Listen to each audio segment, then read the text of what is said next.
Bring us closer towards that. Okay. I just wanted to clarify something. And Nafeesa, I think in your comments you said that you understood my frustration and we have to move on. But I think in it, it's probably inherent that my frustration had to do with the fact that the party I support lost the election. And I want to clarify that. And when I ask for counseling, it doesn't necessarily apply for people who would have been on the losing end of the election. We all lost in the elections. People have supported different parties. People lost friends. People quarreled with each other. I know that people deleted. I went to a person's home and she said to me, I deleted friends. I'm no longer going to functions. I'm no longer seeing certain people. So when I talk about the lust and the frustration and how I feel torn up about this is because of what I see it has done to us as a people. And that is what I'm referring to. And the healing has to be, and it has to be equally sad because I saw this thing happening among the academics, the people, the academics who ought. So something, my sadness is saying to me, we're doing something very wrong. And we need to re-examine, we need to talk about these things. The minute we start to talk about race, politics, people shy away. We need to confront it, we need to unpack it. And we need to not come in forums and defend parties. We need to come up front and say what the parties are doing wrong and deal with it objectively and transparent.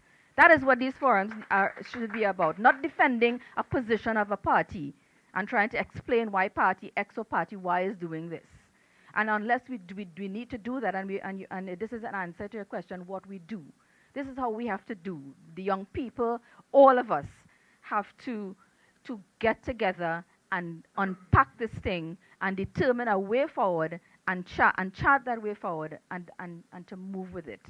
And in response to the question that the young lady asked, I don't want the issue of women's representation in politics to be swept under the carpet simply because we have other issues. We still have a long way to go with respect to women being in politics. We have the presence of women strategically, but we do not have the true representation and the meaning and the response to women's issues being transcended and transmitted in our policies. And that is where we need to be. So having the women in the numbers that's just part of it. What we need to do is to get women in the spaces, and if women are not offering themselves to be in those spaces, and if they're not equipping themselves to be in those spaces, to me, those are the issues, and those are the things that we need to start to work at, and to work at it as an agendaed item and not as in hindsight or thought. Thank you. So I want to answer the question about how to change the political process which will be more representative of what's happening with our youth and I say, sorry? And society, exactly. The change that's happening with society that's not reflected in our political leadership, I think is what you said. And I want to say that we as citizens have to take back our political leadership. We have to make those voices heard. We have to demand that our political representatives mirror what we want. We can't just elect them and then sit back and let them do things. We have to hold their feet to the fire, and we have to do that in a way that's passionate, but also within the law. I mean, there are laws that can be changed. We have to advocate for those laws to be changed. So when something is, so if there is a consultation on constitutional reform, we need to show up, and we need to have a voice when we show up. And then when things are happening in Parliament that we don't like, we need to go down there and let them know that. But when we just sit back and talk about it but don't do anything about it, we just keep getting the same thing. So I think we can all impact the kind of future we want to see. I think the last thing I want to say is that what Network plans to do is continue advocating and continue lobbying and continue training and continue letting people know what can be different, what this world can look like, what our society can look like when we all get together. Because to Sabrina's point, there's a space for all of us. And we should. This is our country. We should be, the ones who are in leadership now should be making room for others to come in. It's not either or. It's all of us because we all belong to this country. Thank you. In terms of the number of women, not just about a number. It is about the number of conscious women who are willing to advance the women's agenda. And the same may apply for the LGBT community.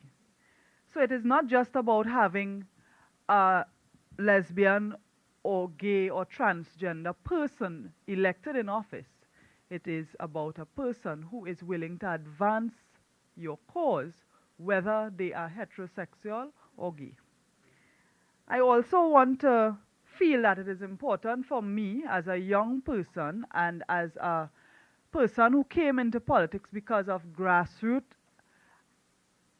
activism, that political participation is not just voting every 5 years. You do yourself a disservice, and you also make your representative a poor representative when you do not participate. If you see a feedback from a constituency or a community that they want to sit down and talk, you will have your representatives coming to sit down and talk. I remember starting something in Tunapuna Corporation at local government. It was just about road and drain and thing. But if you are coming to pave your road, we're coming to talk to you about it with the contractor. And that opened up a conversation and a dialogue with the community, and they spoke about other issues. And that talk, when Luke spoke, and Luke spoke about, his fear, he is feeling nervous about approaching his candidate, his member of parliament. If, of course, once you overcome that, I think it's very important to have that conversation, whether it is about a specific issue or about a cause. And it makes for better representation, and that as well is democracy. Democracy is participation at all levels. And I think that the fact is that politicians thrive on popularity and votes. So if it's the popular thing to have consultations, then that is the direction we will go. And we, as civil society organizations, and just as this forum is doing, we have to make it something that we welcome. And it doesn't necessarily have to reach to the harsh terms of holding a person, raking them over the coals and all of that. Politicians are people too. I face some kind of harsh comments from people who don't even know me, and if I am to respond the way I really want to respond sometimes, it would not be considered in our hypocritical society acceptable. So I think it's very important for us to partner, to reach out and to participate so that our voices will be heard and could be articulated in the places where decisions are made. The gentleman from the COP asked me why I did not put out gender and use gender at this point. But I want you to know that I was fighting an independent election for an office that represents all and not gender. And so in the forefront, there are no gender issues, because a lot of people ask me to talk on gender. But if there are no gender issues, it would look premature of me to bring that into the forum, into the forefront, because people will think that I am using gender to win votes. So I purposely did not want to do that, because in my own way, I am walking proof that I believe in what I am. As for you asking me on your program, I came on your program 3 days. And on the 3 days, you promised me, maybe not you, but your other people promised me you'd get the people, Razia to be there, and Faris. And I came there 3 days. They never showed up. Did you want me to come a fourth time? All right? So that's why I didn't come the fourth time. Okay? Thank you. That's great. And so for my fellow social workers in the room. What?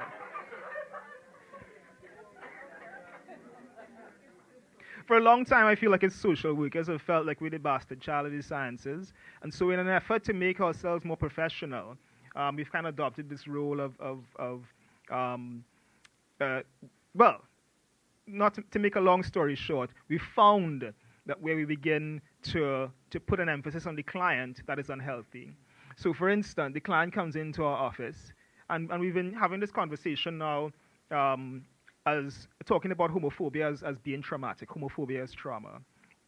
The client comes into the office and says, oh my gosh, my mother's like this, my father's like this is how I grew up, my parents, my teacher, the person in the church, and now I'm depressed. And then what we do is we tell the client, well, what you need to do is I'll write your referral to the psychiatrist, we get a prescription, these are to deal with anxiety, and so when you go home, I don't know, take 2 pills and breathe deeply. When really, and in fact, quite frankly, this homophobic society has caused your depression. All of a sudden, what we're telling you is that you are a problem and you need to fix yourself.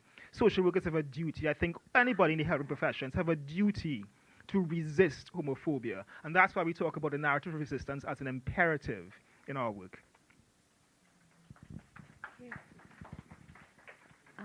After listening to all that has been said, I want to just endorse some of the comments. My colleague Khadijah, Ameen, I think she summed it up nicely just now. At the end of the day, there's need to talk to the population, to the people, and there are different ways of doing that. You spoke to an individual, you had an apprehension about speaking to a parliamentarian, but there's need to deepen the dialogue at various levels in the society. And I noticed in your document this, and you said it, you mentioned about concerns about the Children Act and so. I'm sure in time to come there was work being done with the Family Court Bill and the same Children Act and so. And these matters are going to be coming up again. And you have an opportunity to put your thoughts, your ideas, your views, your suggestions, and recommendations. I was part of the process of this act, and it was a painful experience having to draft legislation at a time when you had the Sean Luke and the baby army and all these gruesome child abuse cases. And therefore there was the act itself is a criminalization of behavior in many respects with different kinds of sanctions and penalties. And if it is now that the act is being implemented and there are strong views about it, talk. There are different ways of doing it. All right?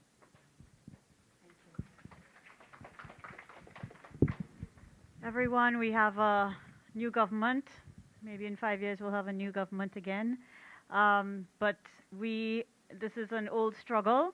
We remain committed to fighting for a national gender policy, and where there isn't a national gender policy, we remain committed to making sure in gender budgeting or across all ministries they understand that men, women, boys, and girls are differently affected by every policy, every program, every dollar spent, and that those need to be taken into account. We remain committed to changing the Children's Act so that same-sex acts between children are not liable to life imprisonment, dividing youth against each other. We remain committed to changing the Equal Opportunity Act to add 3, age, HIV status, and sexual orientation. They also have a right to be freed from discrimination. We continue the work to make the question of women's rights not a question for women, but a question of justice, such that women's rights are also infused into how we think about what democracy and development means. And when we lost the Ministry of Gender, when the idea of gender hit the glass ceiling and never got past it in this rounds, it was a 30-year setback for a struggle that had begun in the 1970s to get gender at a ministerial level, and we continue to wait to see if it will get that kind of visibility. And what we hope that you understand is that there are people who have been working for decades. There continue to be people working for decades. There are people in this room who will continue the work for decades. that we hope to be able to create far more of these conversations where you can take this to your boss lady, you could take this to your boss, and recognize that all citizens actually need to feel as if they are equal citizens. Either you believe in equality, equity, and justice for all, or you do not actually believe in it at all. That is the bottom line. The struggle has to be a way of life. And what I have learned from the women's movement, which successfully fought to end slavery and indentureship, along with the solidarity of men, but what I've learned from the women's movement and the struggle and sweat that's gone into changing the last 50 years is that change is always possible. But we cannot give up 1 inch that has been gained, and we cannot fall asleep generation by generation and then be surprised when rights are taken back from us, because that is what history shows that they will. But change is always possible. I really think it's an amazing, people talk, where are the young people? But, certainly the LGBT movement is full of young people, and we welcome you all to be insanely super radical, right? Show no respect to homophobia or sexism whatsoever, and fight in every way possible, and the IGDS will certainly support you. The staff of the Institute, the head of the Institute, in our teaching, research, and outreach, and I hope that we've been able to show that to you tonight. We catered for refreshments, but we didn't know so many people would come. And so there are refreshments next door. So please go next door to the IGDS and just stop by and see what you can get. We thank you all for coming here and wish you good night.